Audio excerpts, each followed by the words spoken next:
언젠가 배신자로 살겠다고 하는 그런 사람을 본 적이 없습니다. 그래서 비굴한 배신자라면 인간 쓰레기라고 할 수 있습니다.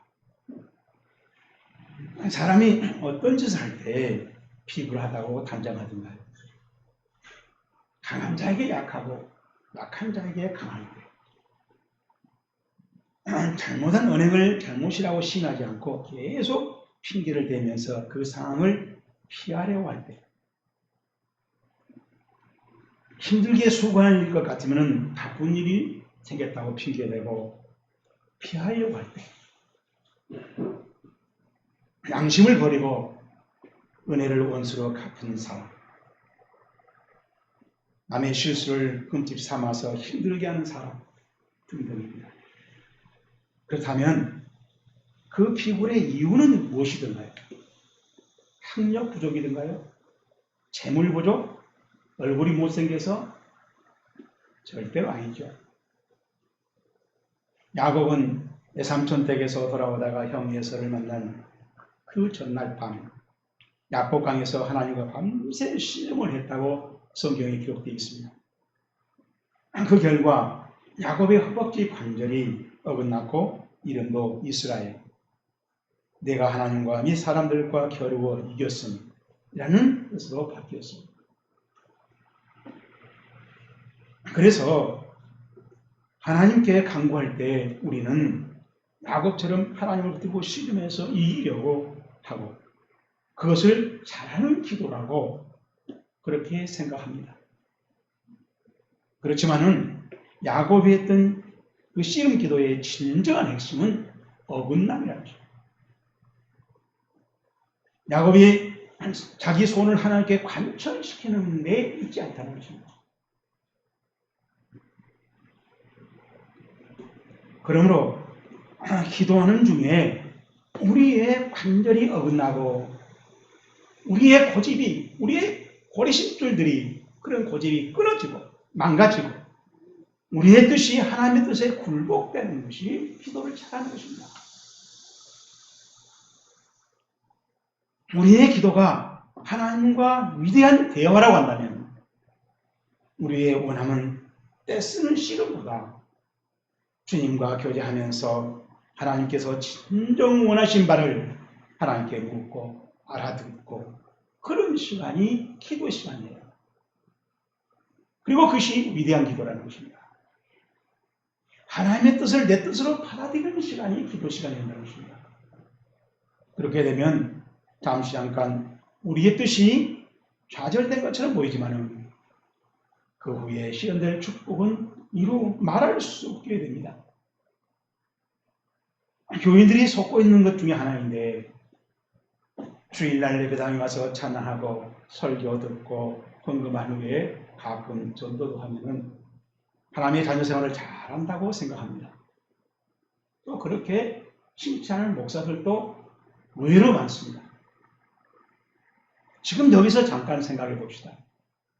우리가 이 정도로 신앙생활을 하는 교인을 바라고 독생자 예수님이 천국의 영국의 그 보좌를 버리고 영광의 보좌를 버리고 이 죄인 세상에 와서 그토록 잔인하고 무서웠던 십자가 형벌을 받았을까요?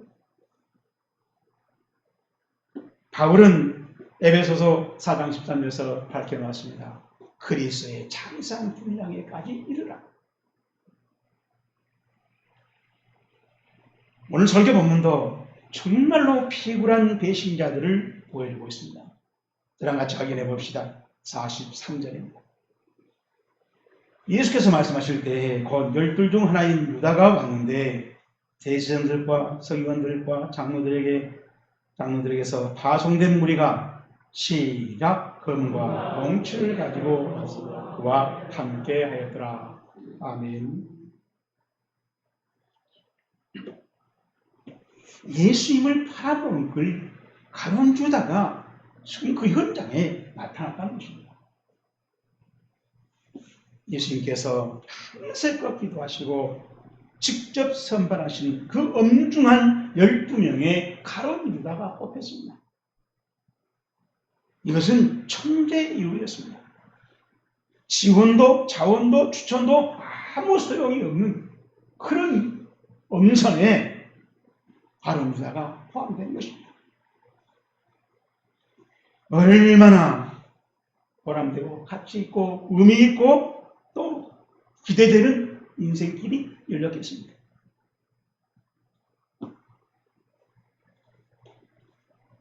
이제 아론 유다는 예수님 옆에서 직접 하나님 천국 설교를 듣고 또 배우고 또 예수님이 하는 것을 직접 다 목격하면서 살아갈 수 있는 정말 사도반에 들어갔습니다. 그는 실제로 3년 동안 살아계신 하나님의 아들의 돈가방을 들고 다니면서 예수님의 일거수일투족을 다 그대로 목격했습니다. 배웠습니다. 실습도 했습니다. 정말로 엄청난 특혜였습니다. 그럼에도 불구하고 아론 유다는 대제사장들에게 가서 은 30을 갖고 예수님을 팔아넘겼습니다. 그러니 그는 도무지 예상할 수 없는 이해가 되지 않는 피굴한 배신자로 분가했다는 것입니다. 그 위대한 축복 인생을 뒤엎어버렸습니다. 하나님의 영광을 위하여 부름받았던 그 위인이 결국 허무하게 목을 매달아 자살로 끝냈습니다. 망조 인생이 되어버린 것이죠. 하나님의 영광에 모든 사람이 부러워했고 거기에 나도 들어가고 싶었던 사람, 그 자리를 정말 허무하게 단번에 내버렸습니다. 아론 유다의 인생 망조가 우리에게 주는 교훈이 무엇일까요? 한때 선망의 대상이었던 목사님이라도 망조로 둔갑할 수 있다. 목사님만이 아니라 누구나 그럴 가능성은 항상 있다는 거죠. 저와 여러분도 언제든지 그렇게 배신할 기회는 많습니다. 그렇기 때문에 자기 십자가를 치고 충성하라고 가르쳤고 또 기도 생활이 바로 그런 신앙 생활을 이겨내는 비결이라는 것입니다. 만약에 아론 유다가 끝까지 신앙 양심을 지키고 12사도반에 남아있었더라면 어떤 인물이 되었을까요? 틀림없이 사도행전에 기록됐을 것입니다. 사도교회의 상임자를 책임지고 12사도가 마음을 놓고 복음을 증거할 수 있는 그 위대한 성령의 역사를 총지휘하는, 지도하는, 후원하는 그런 사도인물이었을 것입니다. 엄청난 아쉬움을 준 것.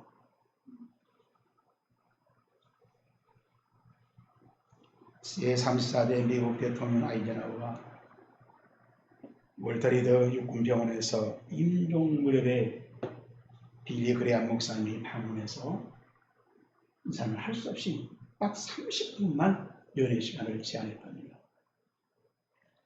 이런저런 격려를 다 마치고 이제 떠나려고 하는데 아이젠하워가 좀 더 머물러 계시지요. 빌리 목사님이 특별히 하신 말씀이라도 있나요?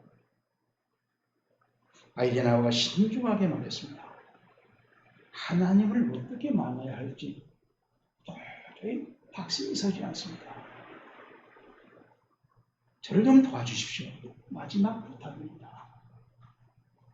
빌리 목사님은 십자가의 예수님을 간략하게 증언하고 사람은 하나님 앞에 서면 다 죄인 됩니다. 잘한 일, 못한 일 물론 있겠지만 그런 것들이 하나님 앞에서 무슨 의의가 되겠느냐. 다 죄인입니다.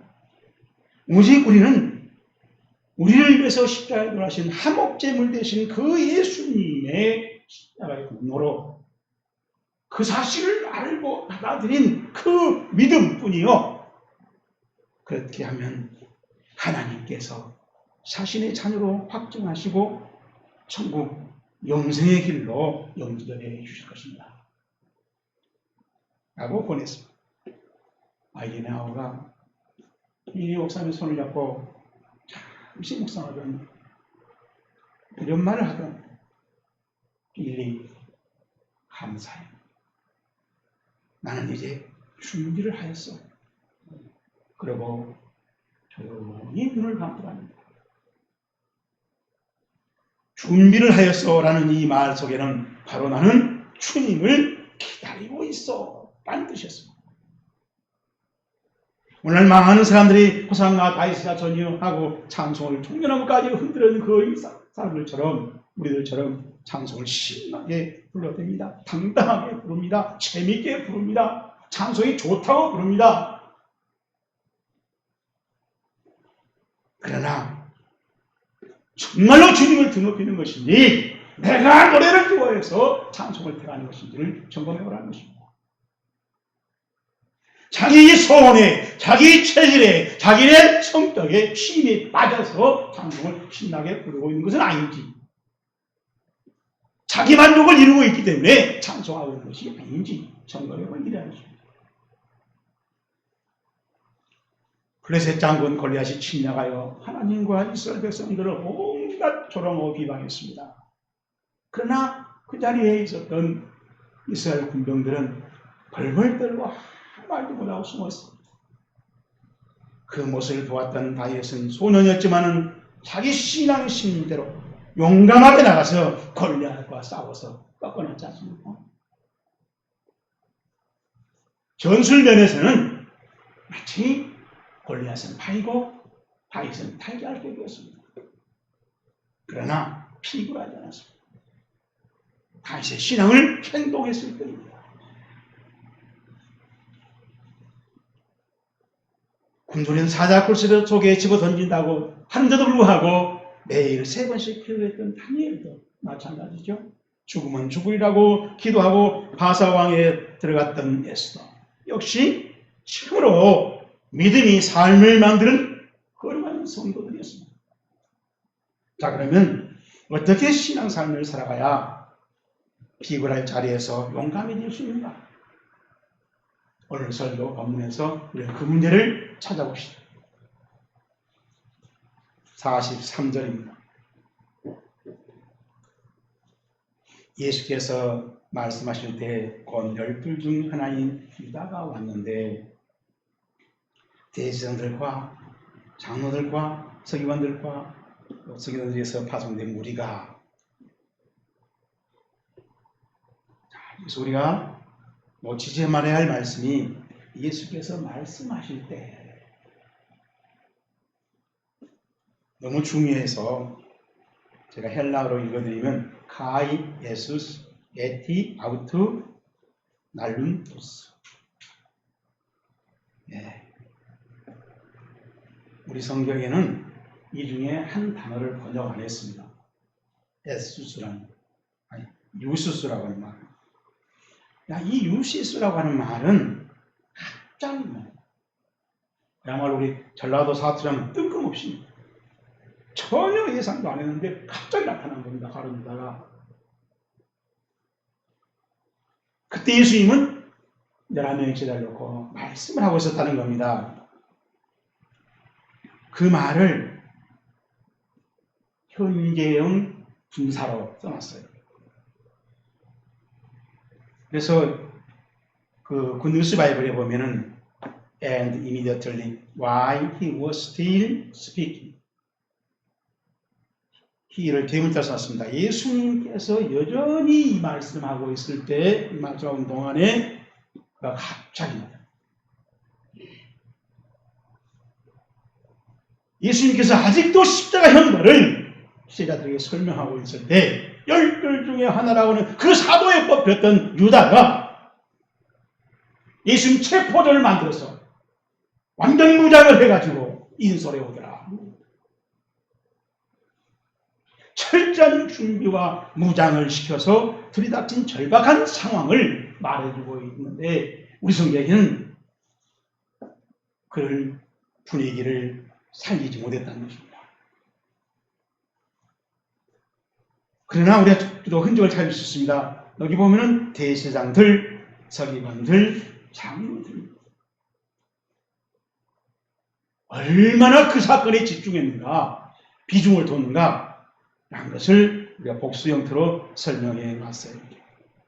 누가복음 22장 52절에 보면 대제사장들과 성전의 경비대장들과 장로들도 직접 따라왔다. 우리 성경에는 그들에게 파송된 무리들이 왔다 했는데 누가복음에는 아니다. 무리들이 오면서 거기에 따라왔다는 것 같이. 그리고 요한복음 18장 3절에는 로마 군대도 거기에 포함되어 있었다. 그리고 그들은 등과 횃불과 검과 몽치를 가지고 왔다. 밤이었기 때문에 그만큼 철저히 잘 준비를 시켜서 데려온 자가 바로 가룟유다 사도였다. 이 세상에서 모든 인간은 생각의 능력과 감정의 능력과 의지의 능력을 가지고 태어납니다. 그런데 사람마다 하나님 아버지 안에서 연결되어 있어야 그 하나님의 주신 지식의 능력, 감정의 능력, 의지의 능력이 최적화를 발휘할 수 있다는 것입니다. 아름다움을 만들 수 있다는 것입니다. 하나님이 영으로 역사하기 때문에 그것이 의미 있게 가치 있게 보람되게 사용될 수 있다는 것입니다. 하나님 아버지 밖에 나가 있으면 하나님은 영으로 활동하지 않습니다. 그래서 그 상태를 하나님은 죽음이라고 성경을 통해서 설명하고 있습니다. 사람의 능력이나 감정, 의지가 하나님과 연결이 끊어지는 상태라면 바로 그것을 성경은 죽음이라고 말합니다. 아무리 좋은 자동차 벤츠 600이라도 그 차 안에 운전사가 없는 모양이에요. 그 차는 고문방울입니다. 여러분, 이 이치를 잘 알아야 됩니다. 예수님이 십자가에서 하실 화목제물을 설명하고 있을 때 다시 말하면 아담과 하와가 선악과를 따먹고 그 범죄의 벌로 에덴에서 추방당한 그 상실을 다시 회복시키는 일을 예수님이 마지막으로 제자들에게 설명하고 있을 때 에덴 동산에서 쫓겨났던 것을 그 하나님과 단절을 그 죽음을 그 죄인을 그 상실을 가르치고 회복시키려고 하는데 가라앉다가 그 자리에서 예수님을 체포하겠다고 작정을 하고 들이닥쳤다는 것입니다. 벤츠 600이 아무리 새 차지만은 시동을 끄고 차고에 방치했다면 폐차기입니다. 그래서 아이가 시동을 걸면 그 차는 갑자기 사고 위험물로 돌변하게 됩니다.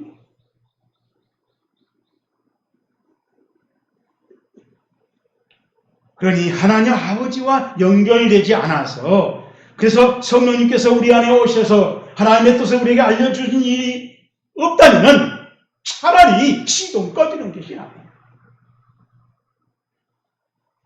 하나님이 무엇이라는 뜻이 이루어지는 게 그래서 우리 하나님 주신 우리의 지식이 우리의 감정이 우리의 의지가 작동되지 않아야 사고를 예방할 수 있다는 것입니다. 그래서 오순절 이전 성령 강림 이전에 예수님의 제자들 삶을 시동을 끄고 위에서 능력이 덧입혀질 때까지 기다리고 기도하라고 예수님은 가르쳤습니다. 성령이 우리의 지식과 감정과 의지에 시동을 걸어야 그때 올바른 것이 되고 가치 있는 것이 되고 진리를 이룰 수 있다는 것입니다. 깨달으시기를 축복합니다. 두 번째로 44절 말씀입니다. 예수를 파는 자가 이미 그들과 군을 짜이르되 내가 입맞춘 자가 그이니 그를 잡아 단단히 끌어가라 하였는지라. 아멘. 이미 그들과 군을 짜이르되 내가 입맞춘 자가 그이니 그를 잡아 단단히 끌어가라. 가룟유다가 지금 예수님이 체포조하고 약속을 하고 있는 것입니다. 이 말씀을 잘 보십시오. 실패를 걱정하고 있습니다. 그래서 군호를 짜고 내가 짠 건 틀림없으니까 그 예수님을 단단히 믿고서 실패하지 않도록 그렇게 하자. 군호를 짜. 이 짠다는 말에 헬라어로는 데도케이라는 말이 있습니다. 디돔이라는 동사의 과거 완료인데요. 그러니까 예수님에게 군호를 짜서 알려준 이것을, 이 군호를 가룟 유다가 만들어서 이렇게 하고 제안해서 그렇게 진행이 됐다는 거예요. 아몬을 준 자가 가룟 유다였다는 것입니다.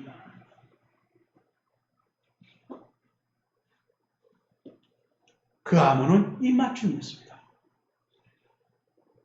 그 당시 유대 사회에서 입맞춤은 연인이나 친구나 그리고 스승과 제자 간에 존경의 뜻으로, 감사의 뜻으로, 사랑의 표현으로 사용이 있었습니다.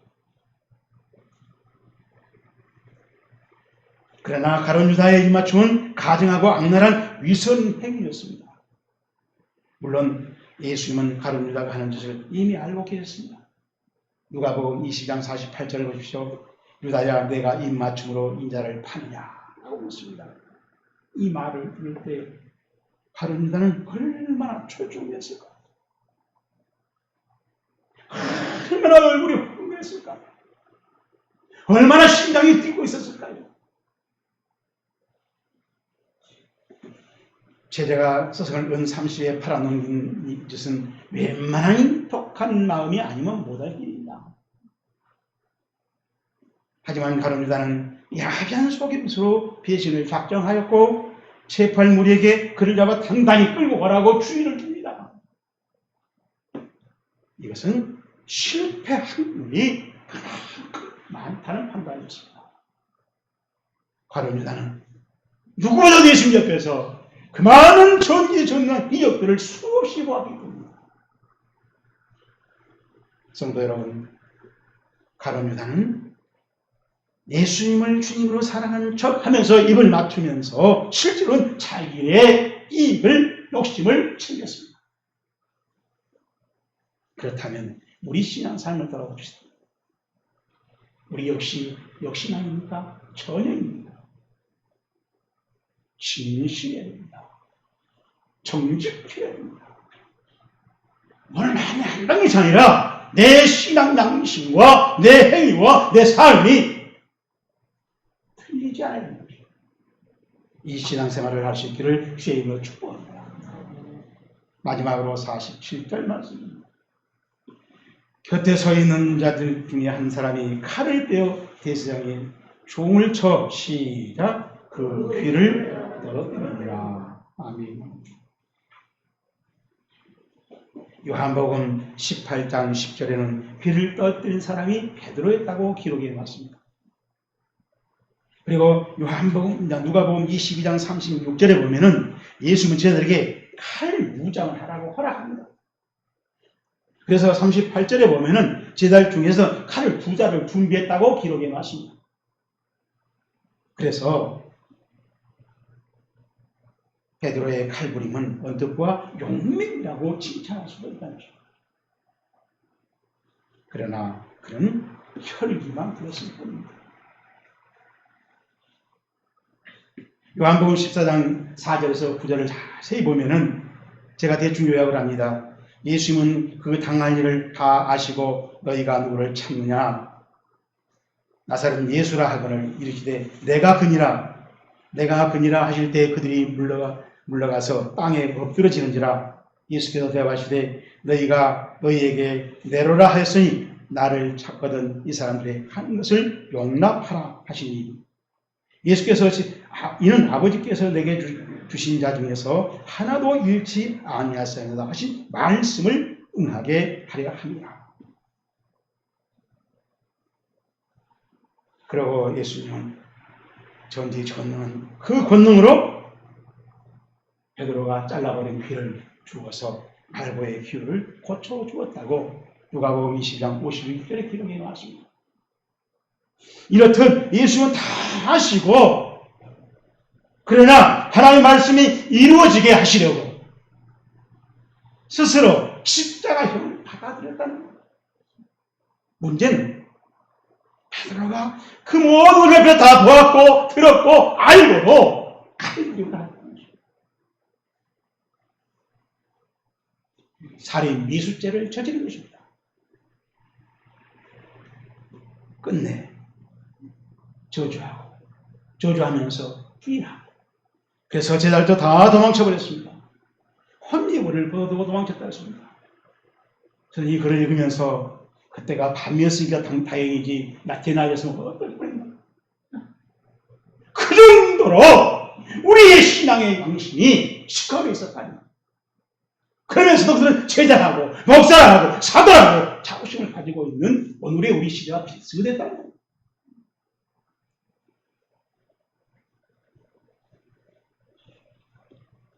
모세율법에는 종이 자기의 몸으로 이제 hin형이 되어서 집으로 돌아가게 되었을 때 집으로 돌아가려고 하니까 죄인은 너무 나한테 인격적으로 되어 있어요. 죄인의 은혜를 잊을 수가 없어요. 그래서 주인에게 다시 나 평생 이 집에서 종으로 살고 싶습니다. 내 길을 뚫어주십시오. 차원에서 자신의 길을 뚫고 평생 종으로 살 수 있다고 성경 기록에 놨습니다. 주인에게 받은 은혜와 사랑을 잃을 수 없다는 것이었습니다. 베드로가 칼부림 대신에 죄를 뚫었어야 한다는 것이 정답이었다는 것입니다. 여러분, 우리의 신앙의 양심이 살아있고 삶을 만들고 선택을 만들고 신앙 생애를 만들기를 주의 이름으로 축복합니다. 자, 이제 오늘 설교 말씀의 가르침에 저와 여러분의 삶을 맞춰봅시다. 가룟 유다가 예수님을 대제사장들에게 팔아 넘겼습니다. 그래서 그는 재물을 얻었나요? 그래서 그는 출세 정권을 잡았나요? 더구나 예수님은 배신의 십자가형을 통해서 대속 제물이 된다고 평소에 역설을 해왔었습니다. 그렇지만은 예수님의 그 말씀은 12사도의 마음밭에서 자라나지 않았습니다. 탐욕 때문이었습니다. 기도 생략 때문이었습니다. 사탄 조종 때문이었습니다. 우리의 마음밭을 탐욕을 살피시고 기도 생략을 살피시고 사탄의 조종을 끊으기를 주의 이름으로 축복합니다.